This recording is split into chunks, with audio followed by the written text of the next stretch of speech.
Ito na mga lot, tatapos na natin yung crystal black. Hindi ka na magpapa-change color.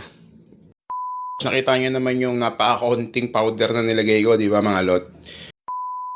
Basta mga lot, meron ako ipapakita sa inyo. May ginawa tayo dito, super jet black. Yan, base pa lang yan, wala pang top coat yan. So ipapakita ko sa inyo, gagawin natin crystal black. So ano nga ba itsura ng crystal black mga lot? So ito papakita ko na agad sa inyo kasi magki-clear coat na tayo para makita natin yung crystal black. So tara, pakita ko sa inyo. Ito mga lot, dito tayo kukuha ng pang crystal black natin. Ayan, syempre sa mga powder natin. Iyon. Ang dami pa natin powder, diba? Kaya marami pa tayong magagawang kulay na magaganda. Ito yung kukunin natin. Crystal white. Ayan, crystal white. So ito yung gagamitin natin dun sa crystal black. So tara na. Timplayin na natin to mga lot. So ayan na mga lot, yung crystal white natin. Buksan natin. Ayan na.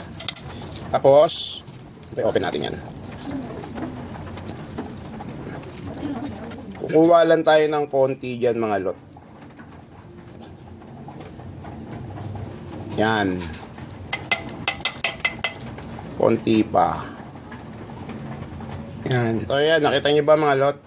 Konting-konti lang yan. So titignan natin yung magiging effect nyan dun sa super jet black. Konting-konti lang yung inuwa ko ha. Tapos ito yung crystal white natin. Yan, yung ginamit natin dito. So bugan na natin yan mga lot. Ito na yung clear coat na gagamitin natin.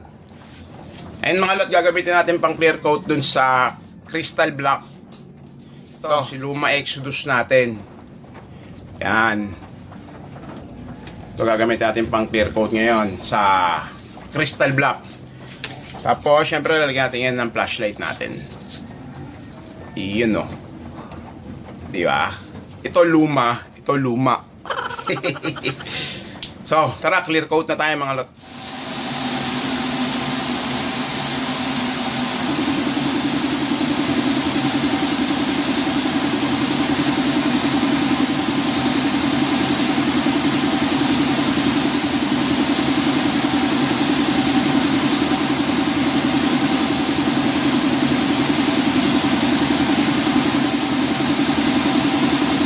Ito na mga lot, tatapos na natin yung crystal black. Ayan na. Tingnan nyo naman yung kulay niyan mga lot. Di ba? So, kunin natin yung isa. Ito yung kinulayan natin. Ayan, no? Crystal black. Tingnan naman yung kulay. Ang ganda, di ba?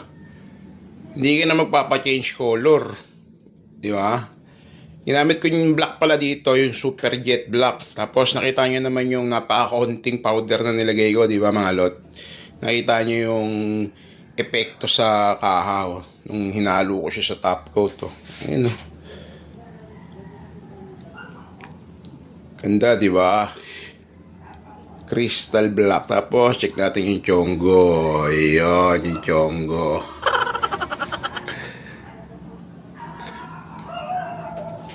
Pag tinatamaan ng liwanag, ganda, kumikinang-kinang, syempre, crystal black nga. Ay, check natin yung chongo dyan, chongo. So yun na mga lot, ito na yung finished product natin ng crystal black na ginawa, no? Ganda na itong itim na to. Tapos check natin ibang kaha, ayan.